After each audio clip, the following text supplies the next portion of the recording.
Hey again.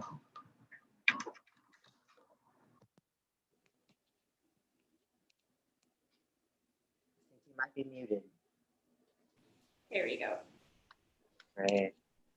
I was trying a couple of other things out. I was really hoping to get live streaming for Instagram going, but I couldn't make it happen. I was trying to figure out ways, like different other ways, but like being live on the phone kind of a yeah, thing. I was like trying to do that, and I was trying to do I just don't think it's going to work. It actually started to freeze. I think there's too many live videos that are happening at once. But I really hope by like next Tuesday we should be able to get it flowing across all live streams.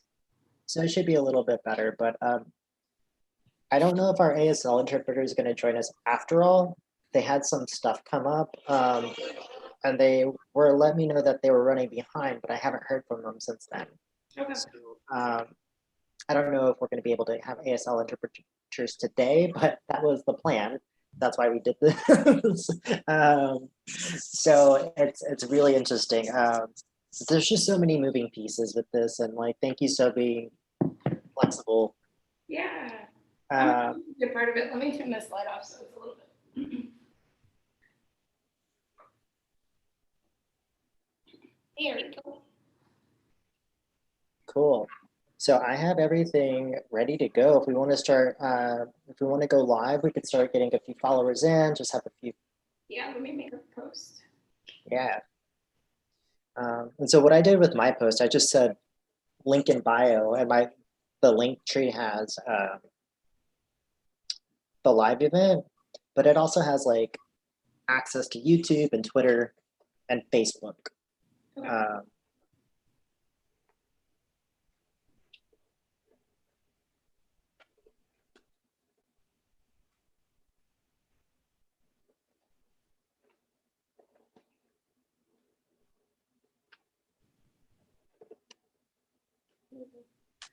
Excuse me.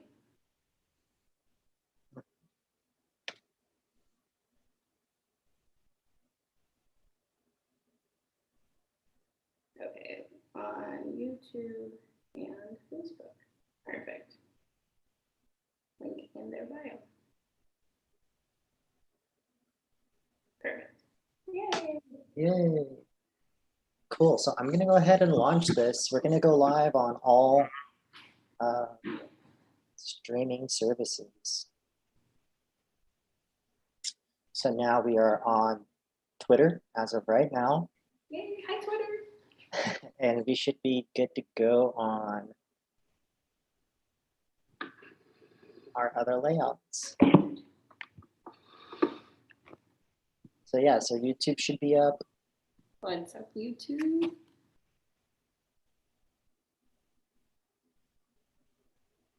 Yeah, I think we got it going. So YouTube, Twitter, and Facebook all have us live now.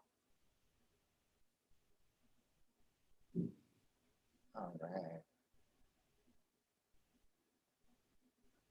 Yeah, we're good to go. This is great. I've never done it across all streams. Yeah. It feels weird. Like it feels, I don't know why it feels different, but it does feel a little bit different. I think on IG, you can kind of see people's comments and stuff and who's watching, and I can't see any of that. So I think it feels more freeing to me. I can't see anything. I can just be myself. Yeah, that is probably that's probably accurate, honestly. I think actually Facebook is having just a little trouble lagging. Let's hopefully, I'm gonna go ahead and just like minimize everything. We're gonna do our thing. So we don't have to worry about like the other streaming services. I'm gonna go ahead and yeah, I just wanted to make sure that we're streaming on all services before I minimized everything and we could get to our own conversation. But let's go ahead and start with like our names and our pronouns, and we'll start there. I'll start, my name's Token Rose.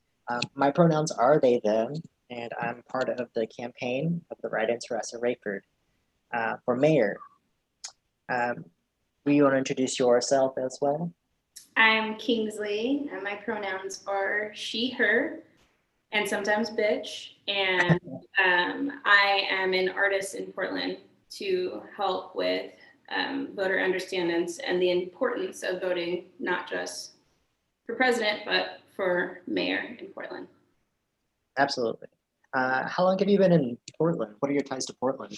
Like 4 years now. And wow. No ties. I moved with an ex-boyfriend and I stayed because I had a great job. No ties though. You know, I've noticed that a lot of people are not from Portland, myself included.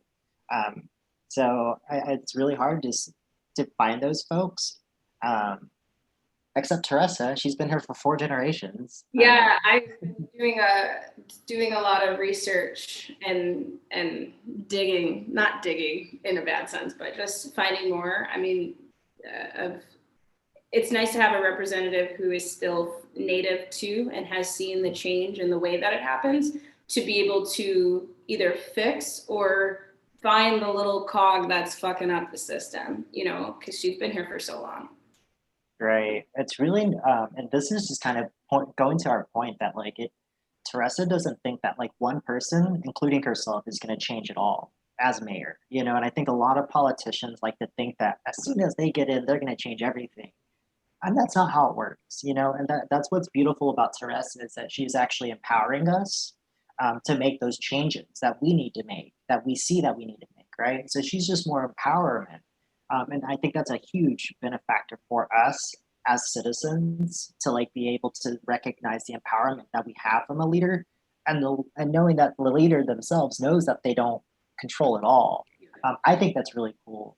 So it just kind of like it's very inclusive. It's like, hey, y'all help us build this community as well, because like one person, even if they're mayor, doesn't change shit. Unfortunately, but It doesn't. that's kind of And, a good thing. That gets right. people involved. It does get people involved, but we always think, so for example, the mayor's an executive branch, right? We always forget about the other two branches that we have, you know, legislation and we also have judges. And those are things that we also need to focus on. Um, but I think that the beautiful thing about this, though, with Teresa being mayor, is that she empowers us to do these things. She's done the work. So I always want to bring that point up to folks is like, get involved.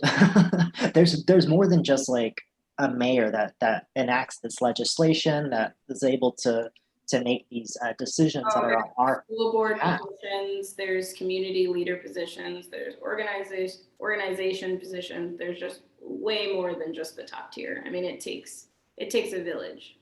It does absolutely. But with that being said, we do want to support Teresa as mayor, and the reason this is because that has access to so many resources. Um, and Teresa is already a mutual aid coordinator. She's already been doing the work, you know, with Don't Shoot PDX and well before that in regards to organizing and protests and marches. So, and if you even notice now, like the amount of mutual aid that's being facilitated outside of the campaign is done from people like us. You know, it's like it's not you know, it's not one position that's going to again change the world. It's us coming together in mutual aid coordination and a strategic game plan for how we want to live together. Right. Yeah. So I think that's why it's a very important to write Teresa in, Teresa Raiford for mayor in Portland when it comes down to November 3rd. Yeah. So let's all, you know, don't forget that her name, like we want to tell people to spell it right. Obviously, it's Okay, just so the I was just talking to someone because I was like, I want to make sure I say it right, like Teresa, I want to make sure I say it right. And then I was like, I don't need to say it right. I need to spell it right. And that's the most important thing. Saying has nothing to do with it. If you cannot say it, you better know how to spell it. That's the most important. No, you're right. And so with that, it's like we know that the counting matters. It shouldn't, but they say the rules are that if it's close enough that they know who you're talking about, that they'll count it. But we don't want to put our hope in someone else's judgment, specifically when we know that they're not on our side. Yeah. And so that's why we're like, spell it right, just to like avoid confusion, just to like, and be respectful. A name is like personal. A name is a representation. So Right, absolutely. And Teresa's really, yeah. But she's really good about that. She's like, it's actually Teresa, and it's not even offensive. It's just like, hey, this is my name, and that's what I want you to say. And for folks that have difficult names, correct people. Let them know your real name and what you identify as, and like that's your name. That's not, yeah. Stand up for that. Like, you know, make sure that we're showing up for our identities. But I understand what it was growing up with a really difficult name, and sometimes you just want to let it slide. But more and more, I'm like, this is my name. let's not miss it up. But what about how have you been involved in Portland? The activism scene. Like, has this been like all kind of new to you? Was this something that you've heard about? Tell me your background. So I'm a laxed. I was a laxed activist in a sense of I went to in 2016 when Trump was elected. I went to a bunch of BLM protests, and I just did not like aggressiveness of like it just wasn't. It just wasn't my scene. I don't enjoy being in the forefront of just brutal aggression to just be aggressive. And it was like 20 people there. And I was like, does not need to be a thing. So that I was like, I'm going to take a break from physical protests and do other things that I can do. And so fast forward to now, I did a few protests, and I really enjoy that they have musicians at protests who get to play their music. And a lot of the art is really a reflective of what's happening, you know? And so it's really fruitful to go and hear someone's story through song, or just like, right. They had, the whole bill was just Black people, and what are the odds that a whole bill is Black people in Portland, you know? Like all of us were it's so cool. And then I took I'm not going to say a break necessarily, but I wanted to speak more about my coming up. And so I created a IG series that I might turn into a podcast called Talking Shit About Shit, where I basically just go on and I talk about what the fuck ever. That's, you know, and it started off with BLM movement, and just, I had my mom on my show, and my mom is such an amazing woman and a strong Black woman. And so it just has been spiraling out, and it's every Friday. So that's kind of been my little scurry. And then just like talking to my close friends. I have a lot of white friends in Portland. It's Portland, got a lot of them. And so it hasn't really been necessarily going to the masses, but just making my circle more understanding and more tighter, and really focusing on that, of teaching them the shops to shop at, or teaching myself the shops to shop at, because I get asked questions all the time that I'm like, let me research that, because I should know a vegan skincare line owned by a Black woman who's now Nola Skincare on Instagram. You know, like these are, and so it's been a really good and eye-opening process. I was really mad during George Floyd. I didn't want to protest. I didn't want to talk to anybody. I was mad. And when the anger subsided, then clarity finally came through of like, all right, here are the ways that I could be a better person in the community, and use my voice to amplify in such a way. So. Yeah, I think you bring up such a great point, is that it starts here. Like it really starts around us, and like who we directly influence. And then, you know, I think that's where it all begins, is like making sure that this is for anything. It's like for big movements, it's for small movements, but it really does start with ourselves, and like acknowledging it, and doing our research, and doing our own education, and doing our unlearning. I think is also a big thing for me personally, is like I've learned so much bullshit, and I'm like, how do I unlearn what I was already previously taught? Find validity in what it's trying to say. You know, I've had so many conversations with people that's like, okay, here's what it says, but here's what it actually means. Like having a better interpreter of like, okay, this is the information I was given, but what does this mean? Let's undress this a little bit, because it is just covered in shit. Yeah, tell us more, or quickly tell us, where can we find Talking Shit About Shit? It's on Fridays at 7 p.m. and it's just IG Live, and then I save it for IGTV. And there's some really cool stuff on there.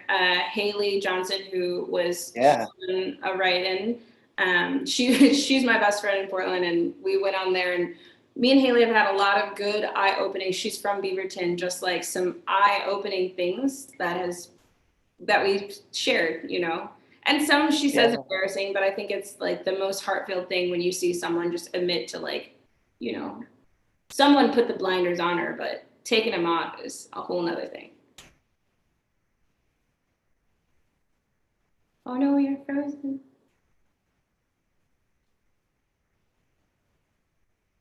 Oh no. I wonder if I'm frozen. Yeah, it was off, and it's kind of choppy, but I think I caught all of that. Okay, I just want to make sure that, like, I hear you now. You're back. But yeah, I heard all of that. And yeah, uncovering your own blinders is really uncomfortable, but it's so necessary. Like specifically now when we're talking so much just like about our own accountability. And I think this is very important for all of us to realize that we have an opportunity to create and learn from these engagements, as uncomfortable as they are, as uncomfortable as, it probably won't get less uncomfortable. You know, like this isn't comfortable territory. Like we're in a movement, we're in a revolution, we're changing normals that we already grew up with. So yeah, kind of like stopping that process and like going against it and unlearning that, it takes a lot of courage and it takes a lot of guts and And great, mistakes. great. Yeah. Like I'm still learning. It's the most Oh humbling yeah. for me to be like, let me Google that because that's that's something I need to know, and that's good to know. I have one other question before I guess we could hop into some music because we are here for that. But I do have an interesting question, just in regards to being a Black woman in Portland. How can you talk to your experience about that? I don't know if this is something like if there's a direct question, but it's just like Yeah, a general question. I think it can feel very lonely at times. That you're wading in the water by yourself, and it could feel like you're unwelcome at places at times. Like I've walked into a place and have felt unwelcomed. And then there's been beautiful moments where I've walked into the bathroom and some other Black girl was like, oh my God, Black girl, Black girl. You know, let's dance, let's samba. And so I would encourage other Black women that are watching this and that will watch this to like, and it's taken me up until this year to like really find not be in the victim mentality of like it is extremely hard being Black in Portland. Like nothing takes away from that experience, but like don't let that take away from your happiness in life in general. Like there's something that could happen to me I walk outside and someone grabs their there's an instance every single day. And so I would say to any Black girls, any Black boys, any person of color, any person who identifies in LGBT, like any person that feels that, like find hope and happiness that like you belong, and because of your presence, you'll bring another presence in there. Yeah, I see that. I know that there's one view of Portland that says that it's a benefit to be a minority of being Black in Portland. And like, I mean, Teresa like has batted that down. She's like, that's some bullshit. Like nobody wants to like, and I just want to like, I was talking to my mom about this and like, I don't get to talk to my mom very often. Um, but I asked her yesterday, I was like, what was race relations like? And back in Texas, and it was a small town Texas growing up. And even my grandmother's hometown was called Robert E. Lee, Texas. So like, I mean, the amount of like things that we were underlying in racism were just felt. And I asked, I was like, how was it? Like, even if we didn't acknowledge them, like there was race tension in the 60s and the 70s. Like we know that. I was like asking my mom, like, how did you directly like address this? And it was basically, and that's what I want to do myself. I'm like, how am I unlearning those things that I was previously taught to be afraid of or to like be intimidated by? And it's like, uh, yeah, I made a lot of strides. I'll just say that. Like, it's been like for me, just personally, like I've been in counseling since I was 18. I've done a lot of work to unlearn those like things that we did, but it's again, it's never changed or it's never ending. Um, and I've learned so much today. Like, yeah, just like talking to a few people every hour or so. Like I've got a few phone calls, but I've learned so much from our youth. Specifically, like our Black youth has been pivotal for me to like learn some of these key changes that are, and they're not mad. Like whenever I feel like people want, like you can't change somebody's mind by yelling at them, right? You can try. You can ask all my exes. Like like when it comes to systemic change, we always say like you could do that by force. That's why we march. But when it comes to somebody's mind and somebody's like personal beliefs, you can't do it by force. I think there's been, I was just talking with a really good friend because we were talking about like, what's the point of people getting so mad about, let me try to get like protesters. Well, if you like take a breath and take a moment, and this is like direct quote of what he said, is like, if you take a breath and you say, why are you so bothered by this? And really have the person sit back and think, why is this actually bugging me? I mean, that's the moment of great conversation that could come to it. Because I could be like, you fucking idiot, we've been protesting for la la la la la la la la, but having a moment and just putting it back on the person to have a moment with themselves. And I think youth, especially Black youth, have learned to navigate in such quick ways because they have grown up with race.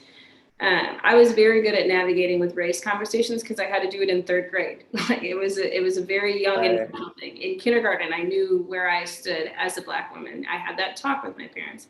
And I think our youth with more education, with more access to information, had just a really good way of digging into someone's heart before they even knew, you know?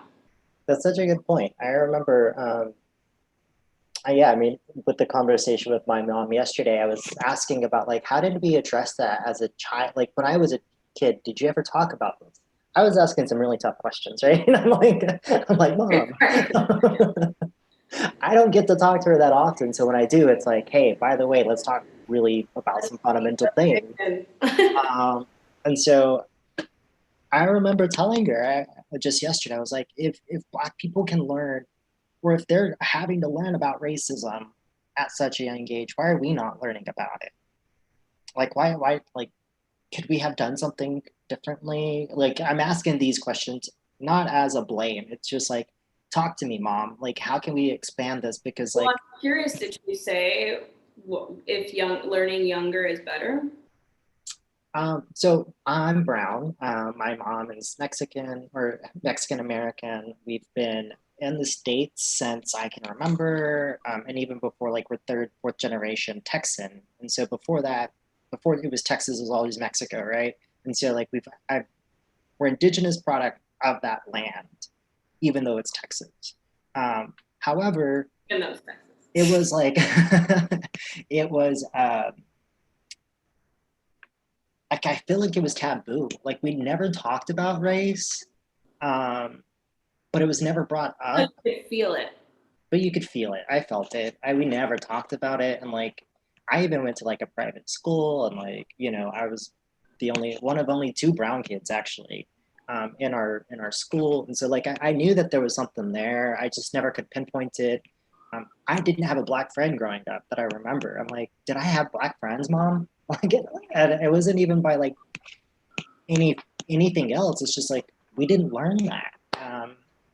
And so like I've done a lot of unlearning and like a lot of relearning about what this is and about my place in this movement. The way that it is, yeah. I mean, it was strategic to why yeah. Unfortunately.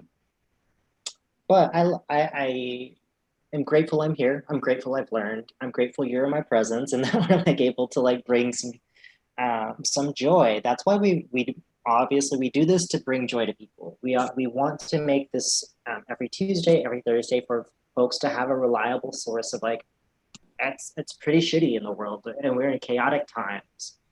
That's undeniable. What you were saying though is like we have to find those that like to hold on to our joy, to make us to continue because specifically Black joy is magic. I found that like directly, like I've lived, like my roommate's Black, we've been together 4 years. Teresa, like I've known all these things and like there's definitely something magic about Black magic and like Black girl magic, Black boy magic. And it's like, and I always say this on the live streams, it's like, just because it's magic doesn't mean it's not real because like that shit is potent.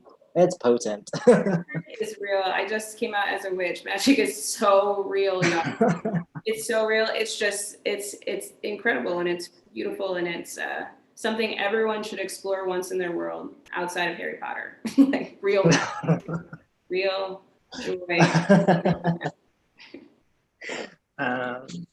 Cool. Let's hit some music.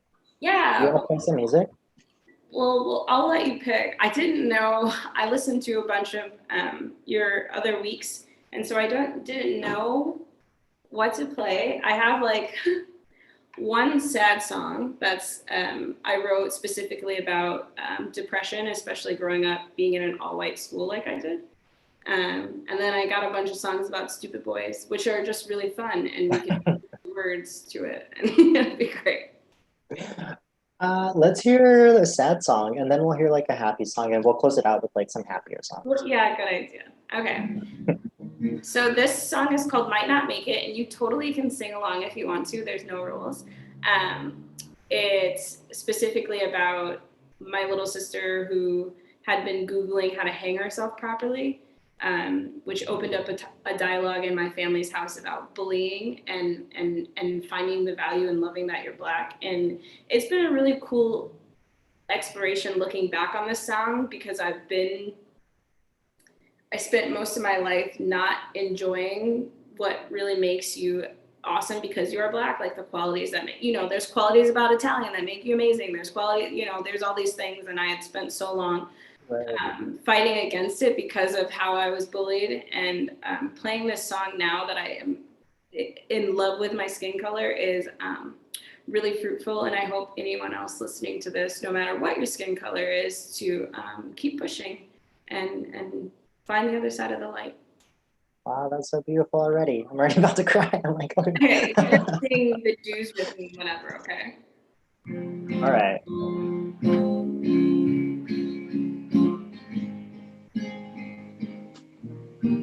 I don't know where to stand anymore. Staring my reflection like she moves in different directions. I don't know where to begin anymore. Tired of this maze that's got these dead ends everywhere we go. I'm asking all the wrong questions, pointless answers. My thoughts are falling backwards. I don't have no push to the edge now. I don't know what I don't know. And I might not make it. Oh, I might not make it through. Oh, I might not make it. Can I find the strength to fall through? Yo, do, do, do, do. You can sing that with me. Yo, do, do, do, do. I don't know where to begin anymore. They the things that made the most sense come crash into the floor like nonsense. I don't know where to stand anymore. Person that I used to be is dying right in front of me. I'm asking all the wrong questions to pointless answers. I'm feeling like those and falling backwards. Out of my head, long push to the edge now. I don't know what I don't know. And I might not make it. No, I might not make it through. Oh no, I might not make it. Can I find the strength to fall through? Yo, do, do, do, do. Sing it with me, Dad. Yo, do, do, do, do. Yo, do, do, do,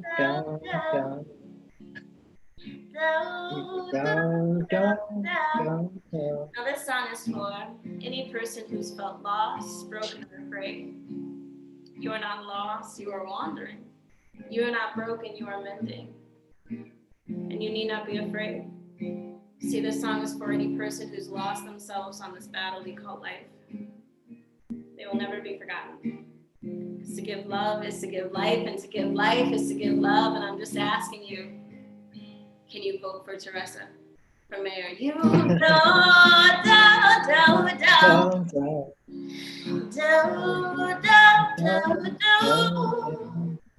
And I might not make it. I might not make it through. Oh no, I might not make it. Can I find strength to fall through? That was amazing. Thank you. How young is your sister from you? How close are y'all in age? She's 14 now. I have a big family. I have 7 siblings, and they're all my siblings. And yes, my parents are married. People always ask that. I'm like, no, they're still going. They're both Black, and they're still kicking. Yeah, that's rare. It is very rare. And my dad didn't want any kids. and my mom wanted 10, so they settled for 8. Good number for my mom. Wow, that's awesome. Um, well, that's amazing. Where did you grow up at? In Plainfield, Illinois, and so it's 45 minutes suburb of Chicago. Wow. Yeah. I've heard of that actually. I mean, my town that I grew up in was called Plainview.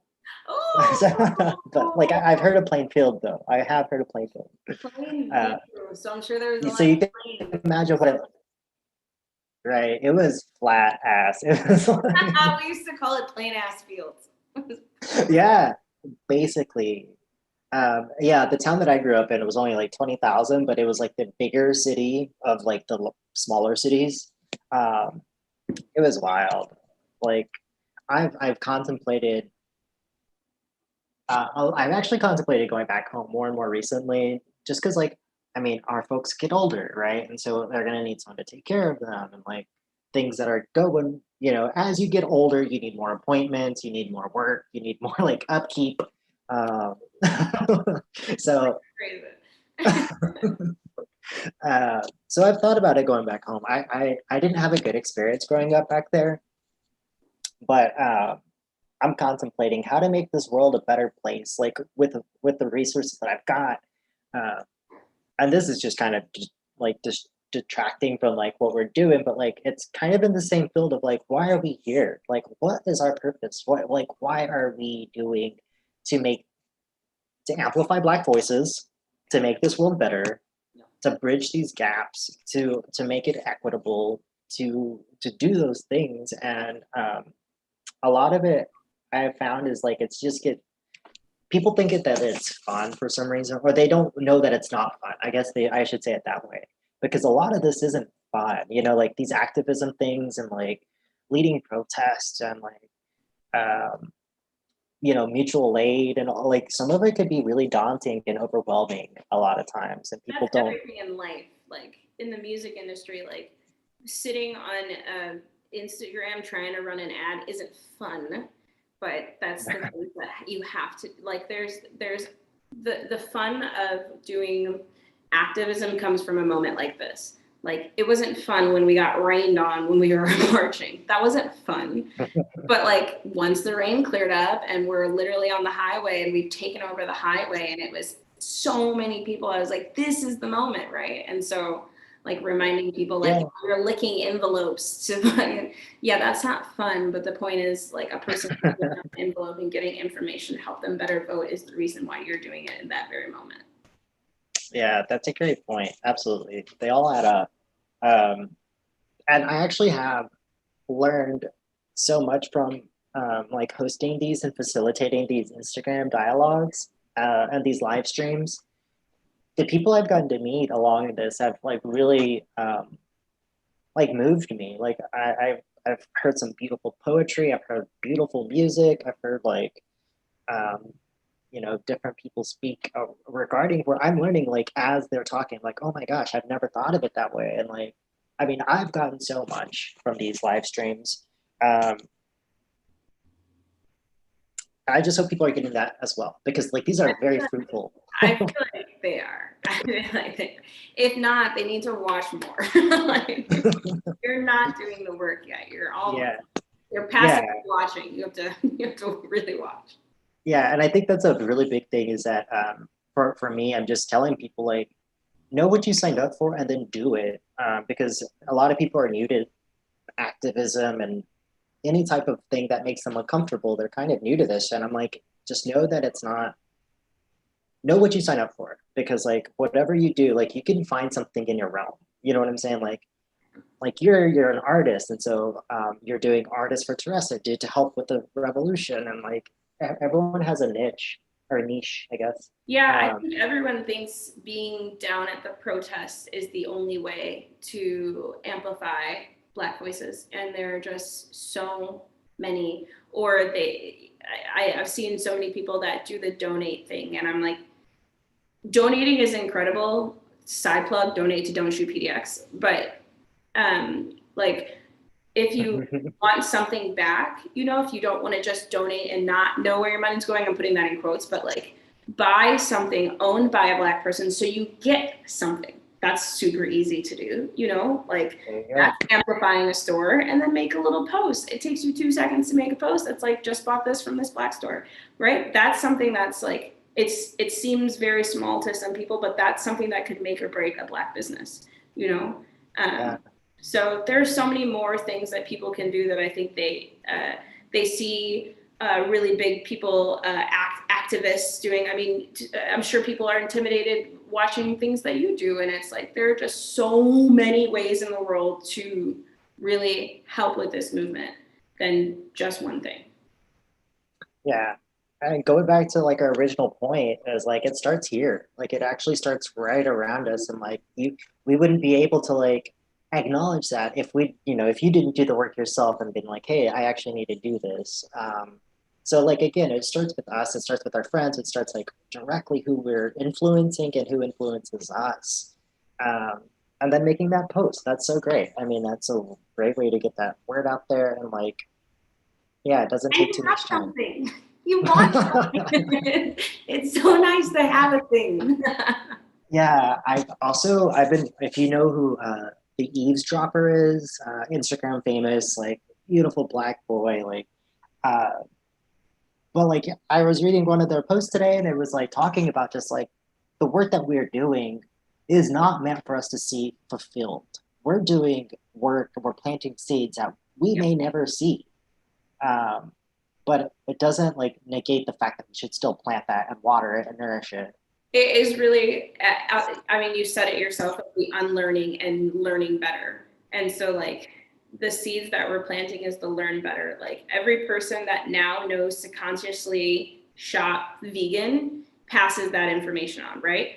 Now the person who consciously shops Black passes that, you know, it's just like it's a continuous effect. Tomorrow morning, we're not going to wake up and be like, cool, we did it. That's it. Now what? You know?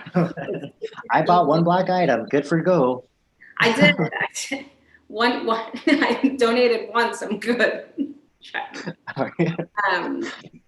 So it's just continuing teaching, and I think that's it's a little ominous to say that we won't see it in our thing, but that's the point of making better for our future. Like our parents make sacrifices to make better for their children's children. They weren't moving for you; they were moving for a dream that would be carried long past your lineage. You know. Yeah, that's so true. I've never thought of it that way.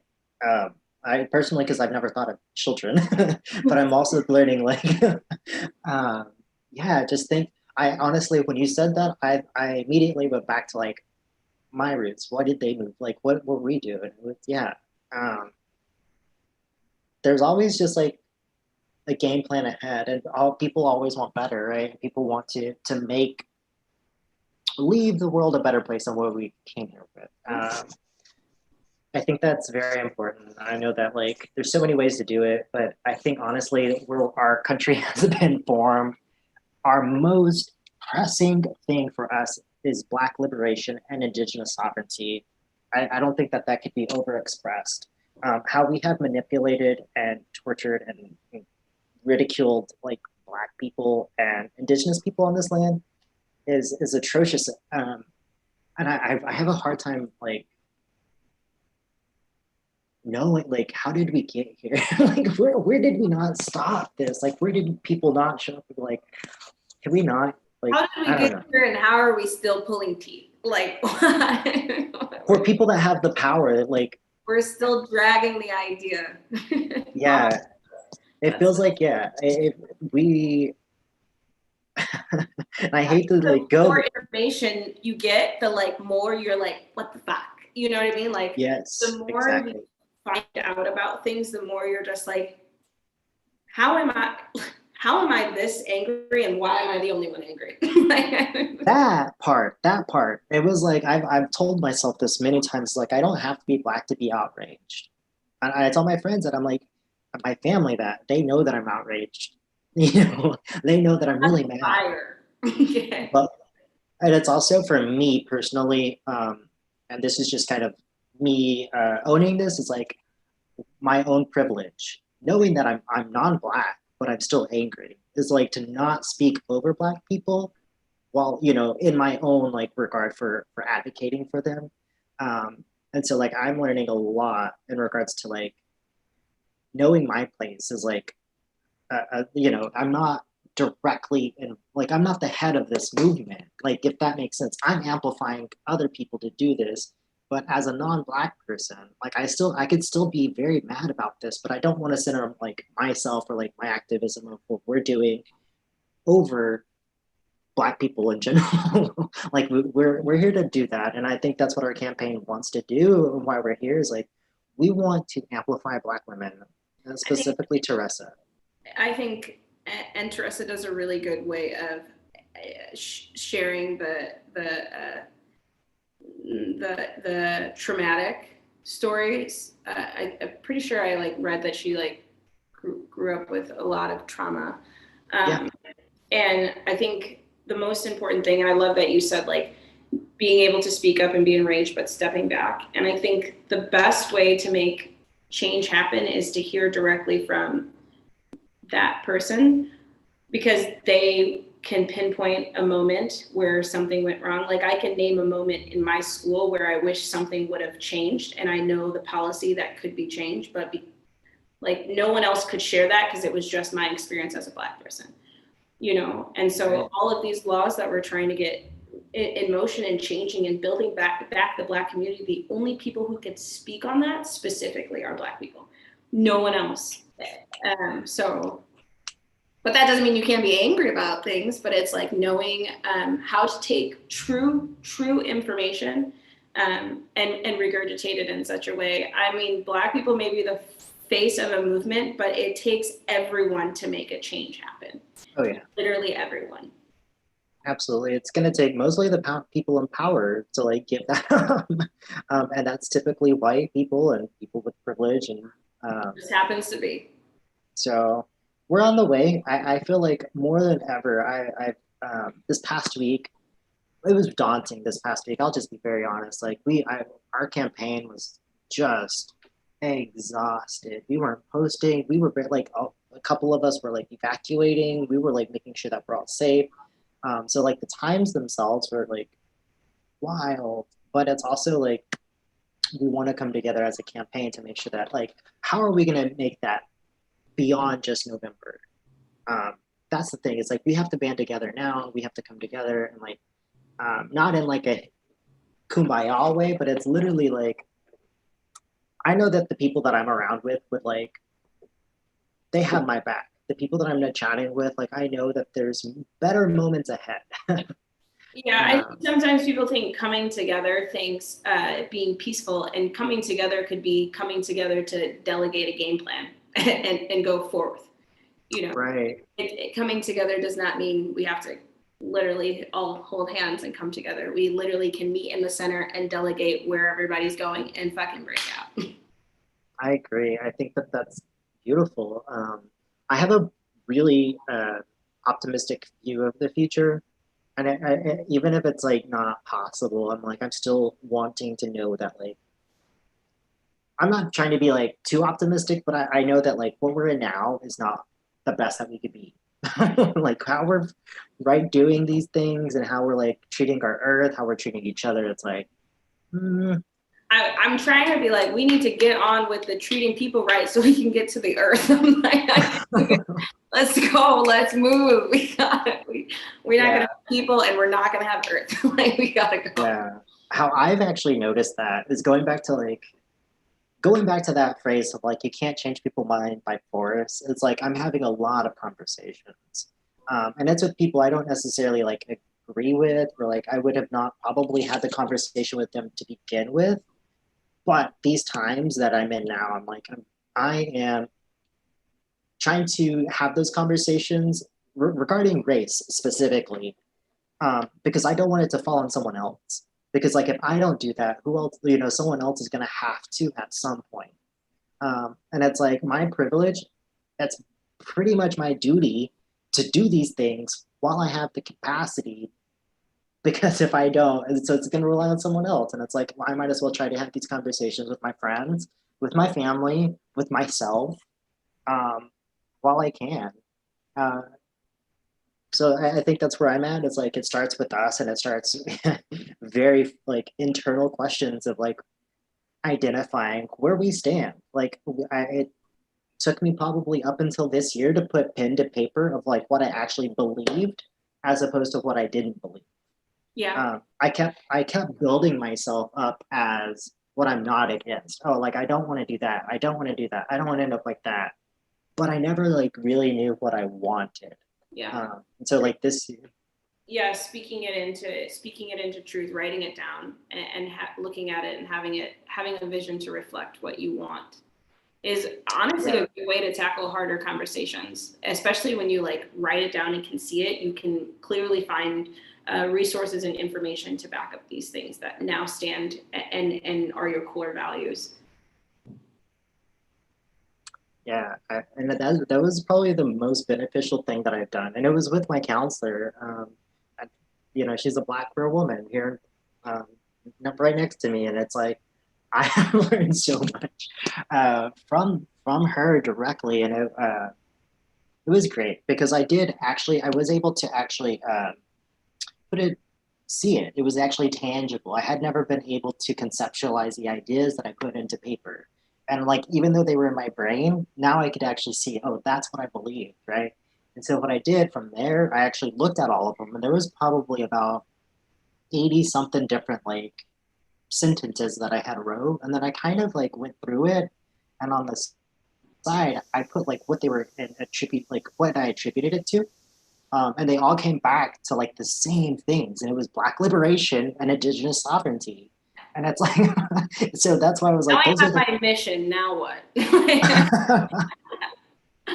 So what I did with that information, I created a platform, right? And I did like very similar to what you're doing, talking shit about shit. I created bitch politics, and it was like black liberation, indigenous sovereignty, trans visibility, climate justice, and housing for all. So it has the acronym bitch.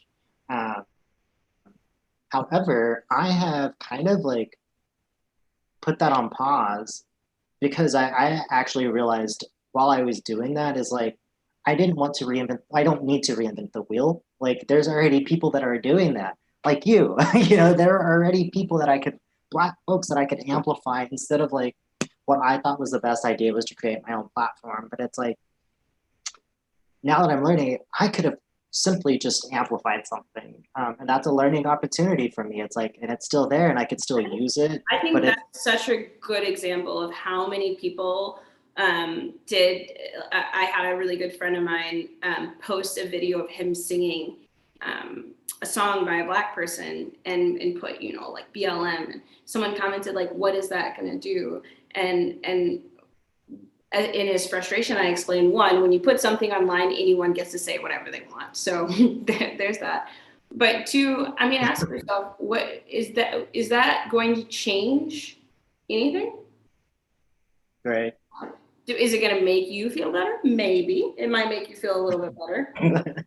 But ultimately, like, it goes back to learning and understanding, like, okay, while I did that, I learned that actually supporting and amplifying Black voices looks like this, and this is now what you've created, and so that it's a good thing to have, to humble yourself and take a step back and say, is this for me or is this for a mission? Yeah. It was, and it's uncomfortable. I realized I remember saying, "Oh shit!" When I realized that, it like dawned on me that I like hijacked a platform that I was intending for good. And I was like, "Oh shit, this is what this means." And it like, like it was very, like it hit me so hard, and I was humbled. I was like, "Oh shit," and I just got like flushed, and I was like, "Oh man, what could I do?" Uh, and yeah, it's a learning opportunity. And I tell people that now, looking back, because I've had the same questions. They're like, how do I get started? And I tell the same thing. Don't reinvent the wheel. Don't make the same mistakes I did. Like, just learn from what people are doing. There's Black candle makers. There's Black clothes makers. Whatever you need, people are already doing it. You just got to find it. And then amplify it. That's probably easier than you think. A little bit easier than starting your own platform. Right. A little quicker. Yeah, I've enjoyed this. Do we want to hear some more music? Yeah. Do I have one or two more songs? Because that'll determine what I play. Let's hear two. Okay. What the heck? What the heck? Or no, it's actually. So this song is called Ghost, and it is about ghosting. And if you don't know what that is, Google it. Oh no, we all know. We all know what it is. Why don't you talk for a second? Let me tune this really fast because. Yeah, I have so many thoughts when I hear the word ghosting. So many. Yeah. If anyone wants my therapist's number, fine lady. Or the boy who I wrote this about.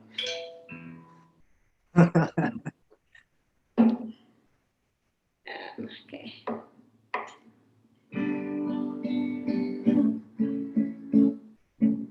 right.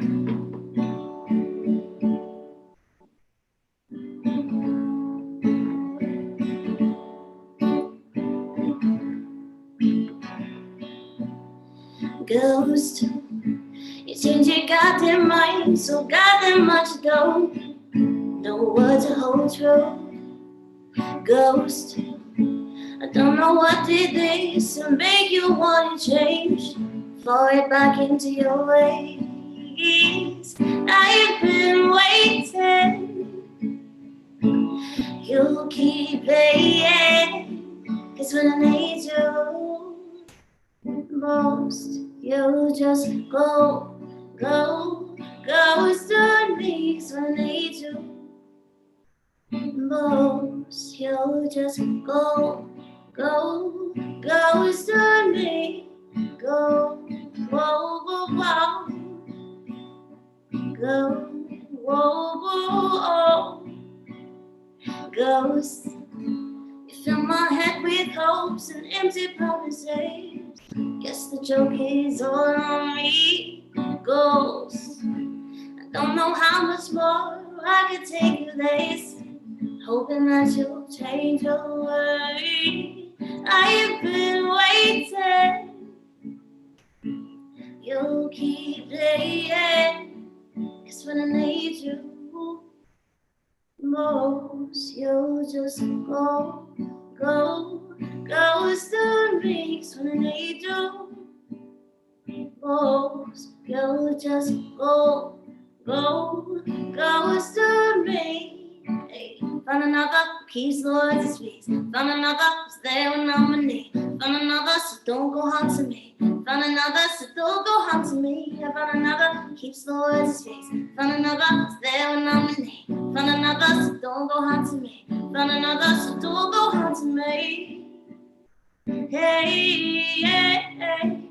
Oh, oh, oh, oh. 'Cause when I need you,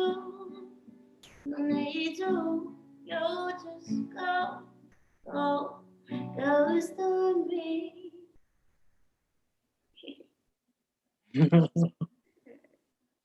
Thank you. Yay. Yeah, I was gonna say snapping. Oh man, ghosting is so rough.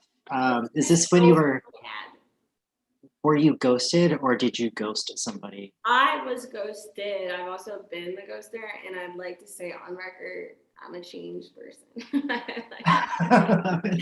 With new information, it is okay to change your ideas.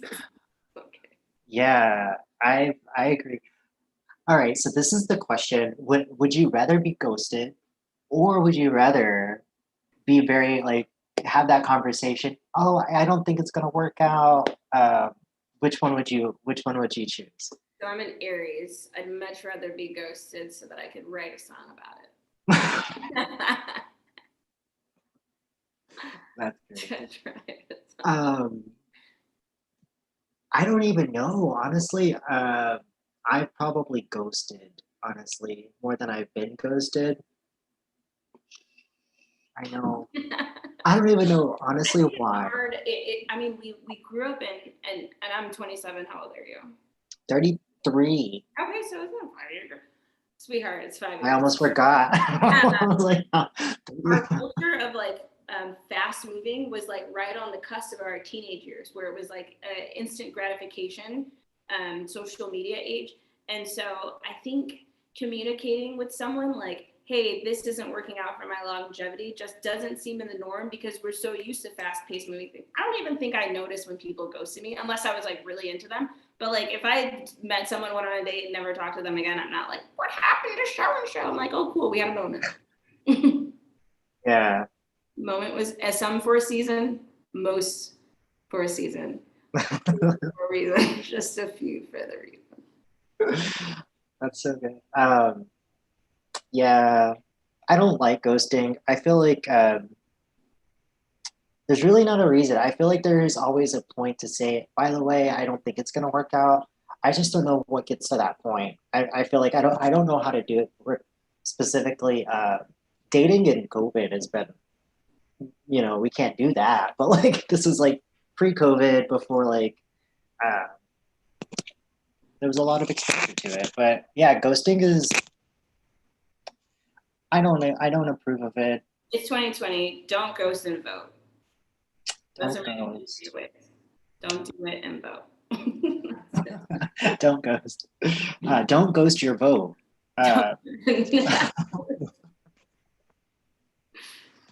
So, what's your next song? Is it kind of upbeat? Yeah, but it's still about boys. It's so funny. I try to write other things, and men keep sucking. So it's just, I sat to write a love song, and I was like, actually, no. I mean, I'm super queer, but I'm like, I don't even like men, or like I'm just attracted to them. Like I really don't even like them. Why couldn't I like anything else? Why I keep like? And I think I like the same type of terrible that I'm like, at least be better than that. And it also just proves that like homosexuality is not a choice. So why would anybody choose to like a man over a woman? No, we don't choose that. Like, trust me.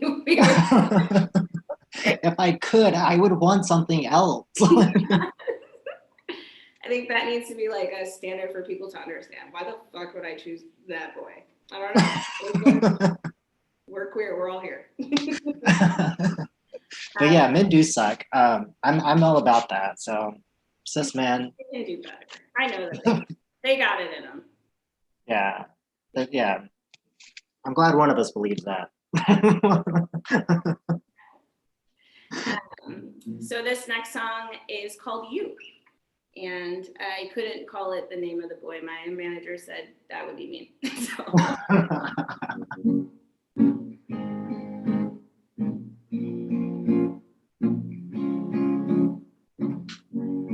Never beg for my forgiveness, I still give it to you.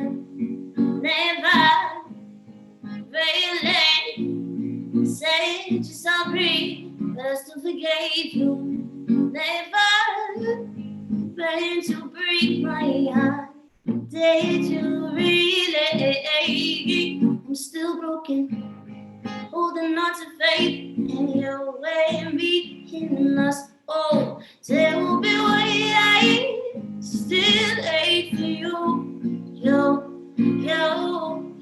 oh, tell me why I still crave you.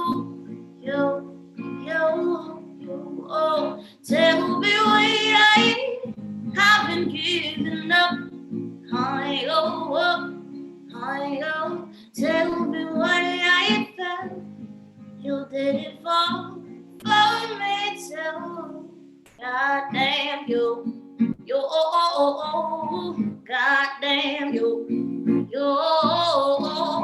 goddamn you,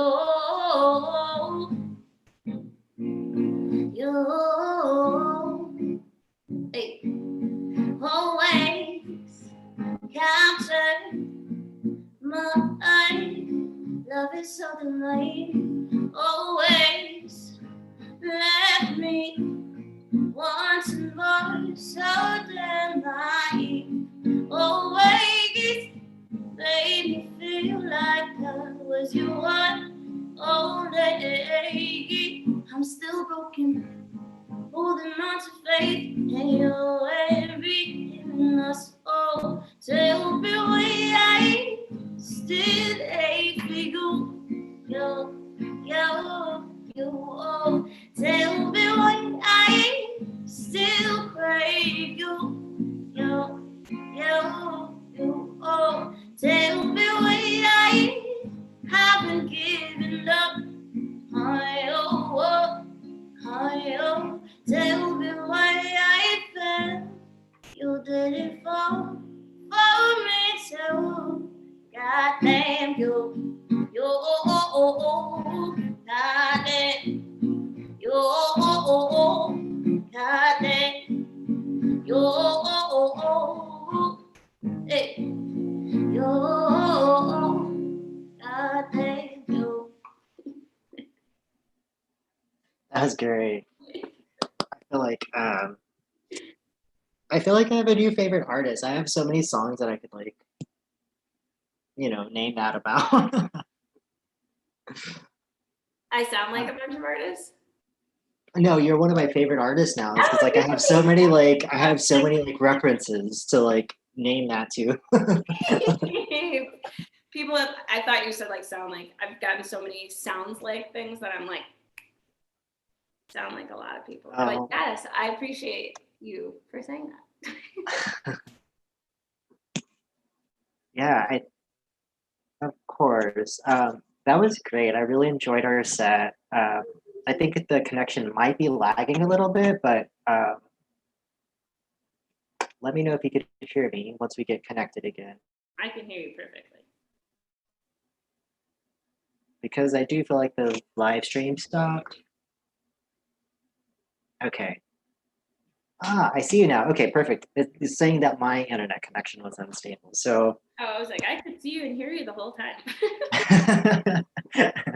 I was like picking my nose and everything. Well, thank you so much for joining us. I really appreciate this. Kingsley Music. I think on Instagram, Yes. is it just Kingsley Music, right? Yeah, it's Yo Kingsley Music on Instagram. On everything. You can find me. You can find me on the internet. You can't find me on Tinder. No, because we don't want to ghost. We don't want to be that person. So But last endeavors to people, like one of my favorite things to remind people is like, give yourself grace. You've come this far. Like, think of how far you've come for everything that you're learning and doing. So give yourself some grace. If one of these nights, buy something nice for yourself. You deserve it. This road to that's a good evolution, reminder. inspiration is a long one. So give yourself grace every single day. Yeah, that's really good. I wish I had something to like emphasize on top of that, but like I think you just kind of nailed it. I'll just amplify that instead. Yeah. Vote. Yes. So thank you everybody for joining us. Again, my name is Token. We've got Kingsley here. We were just doing the artist for Teressa Raiford from Mayor. We want to make sure that these moments on Tuesdays and Thursdays are cultivating happiness. We're just here to bring whatever happiness that we can in those small moments, in those small pockets that we can. So if you're available, joining us Tuesdays, Thursdays, 8 o'clock. We're going to be streaming Instagram soon, but we already have Facebook and Twitter and YouTube. So you could find us out there. We're so thankful that you joined us. And we just want to emphasize to write in Teressa Raiford for mayor on November 3rd or whenever you get your ballot. Any last words? No, thank you so much. You are incredible. So very honored to get to know you. Yes, thank you so much. You have a new fan for sure. So thank you so much for your music. And can we find you on Spotify? Yeah. Okay. You go to all the streaming platforms. But if you go to my website, iamkingsley.com, at the bottom it has the places that, SoundCloud, Spotify, iTunes, so that you can go to your platform. Wonderful. All right, y'all go check that out, and we will see y'all on Tuesday. Thank you so much for joining us. See you Sleep soon. tight.